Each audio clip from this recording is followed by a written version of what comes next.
Hello बच्चों, let's read the question. Two uniform solid sphere of equal radii r but mass m and 4m have a center separation 6r as shown in the figure. A projectile of mass m is projected from the surface of the sphere of mass m directly towards the center of the second sphere. The minimum speed of the projectile so that it reaches the surface of the second sphere is, here we have given 4 options with a diagram. Now to answer this question, first we will discuss here the key concept, and here the key concept will be given as gravitational field.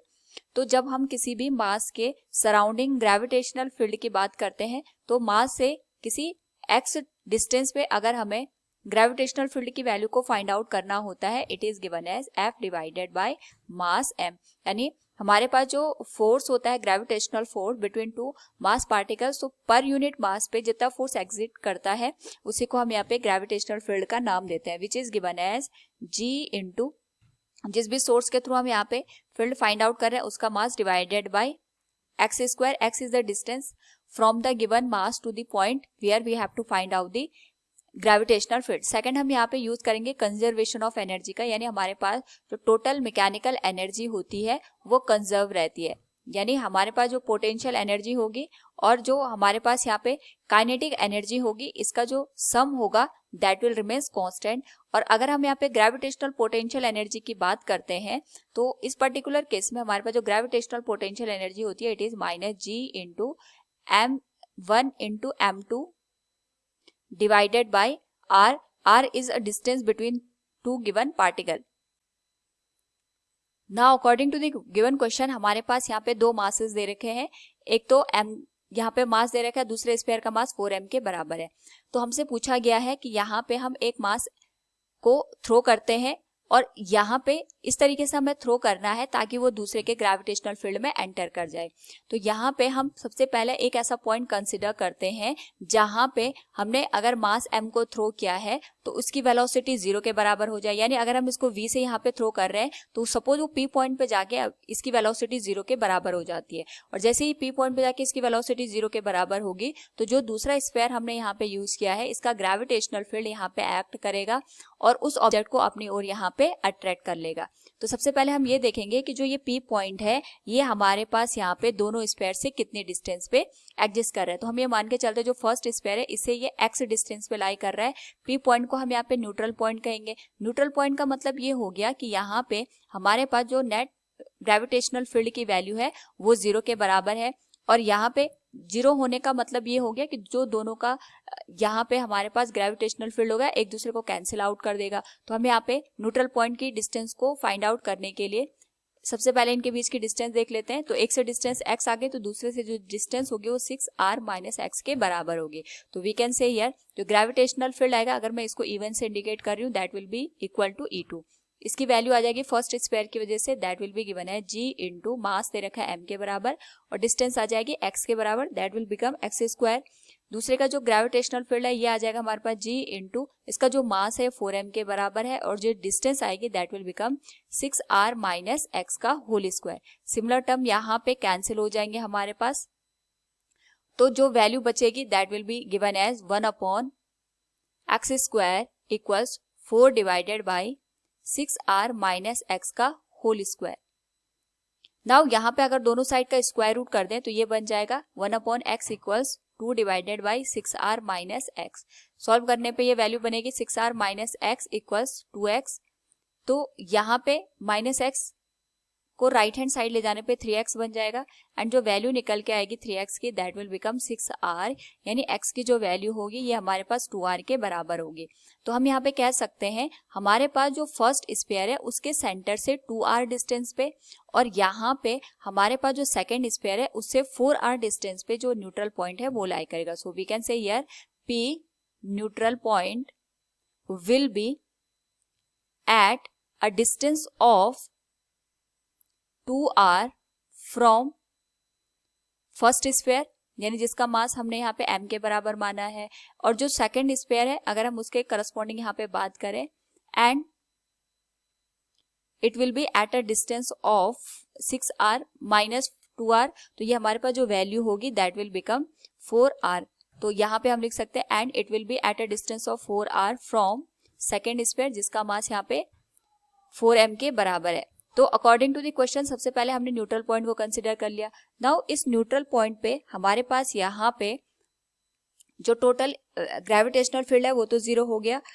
अब यहाँ पे हमें conservation of energy का use करना पड़ेगा, क्योंकि जब हम कंजर्वेशन ऑफ एनर्जी का यूज करेंगे उसी के करस्पॉन्डिंग हम ये देख पाएंगे कि जब पी पॉइंट पे जाके हमारे पास जो वेलोसिटी है, जिस वेलोसिटी के साथ हमने यहाँ पे इसको फर्स्ट स्फीयर से थ्रो किया था, वो वेलोसिटी जाके 0 हो गई और सेकंड का ग्रेविटेशनल फील्ड वहां पे एक्ट करेगा और जो हमारे पास मास गिवन है उसको अपनी ओर अट्रैक्ट करेगा। Now according to the question हम यहाँ पे सबसे पहले ये देखेंगे कि जब हमने ऑब्जेक्ट को इसकी सरफेस से थ्रो किया था, तो उस पर्टिकुलर केस में जो सरफेस है, इस सरफेस पे इसकी जो पोटेंशियल एनर्जी और काइनेटिक एनर्जी का जो सम होगा, यानी यहाँ पे जो टोटल एनर्जी आएगी, और जब ये पी पॉइंट पे रीच करेगा उस पर्टिकुलर केस में जो टोटल एनर्जी होगी, उन एनर्जी को अगर हम ऑब्जर्व करेंगे तो वो दोनों हमें सेम देखने को मिलेगी। और जो टोटल एनर्जी जिस ऑब्जेक्ट को हम यहाँ पे थ्रो कर रहे हैं वो एक तो इस स्फीयर की वजह से भी हमें देखने को मिलेगी, और यहाँ पे जो सेकंड स्फीयर हम यूज करें उसका भी इफेक्ट इस टोटल एनर्जी में देखने को मिलेगा। So we can say here कि जो हमारे पास यहाँ पे total energy at first case that will be given as total energy at second case, और फर्स्ट केस में जो टोटल एनर्जी है that will be given as potential energy plus kinetic energy initial will be equal to potential energy final plus kinetic energy final। तो इस case में हमारे पास यहाँ पे जो पोटेंशियल एनर्जी निकल के आएगी on the surface of the first sphere, जहां से हम इसको थ्रो करना स्टार्ट कर रहे हैं, तो इसकी जो सरफेस है सेंटर से जो डिस्टेंस वो r के बराबर है, ये आ जाएगा -g into m divided by r के बराबर।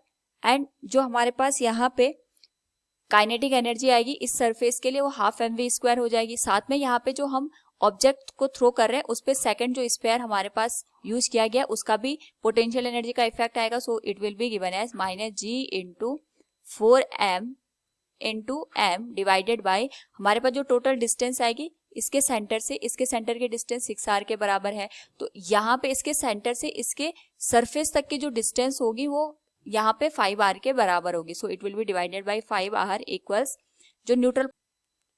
नाउ जो सेकंड पॉइंट है जहाँ पे हमारे पास न्यूट्रल पॉइंट हमने कंसिडर किया था, उस न्यूट्रल पॉइंट पे हमारे पास जो पोटेंशियल एनर्जी आएगी फर्स्ट स्फीयर की वजह से वो हो जाएगा -g into m divided by 2r के बराबर।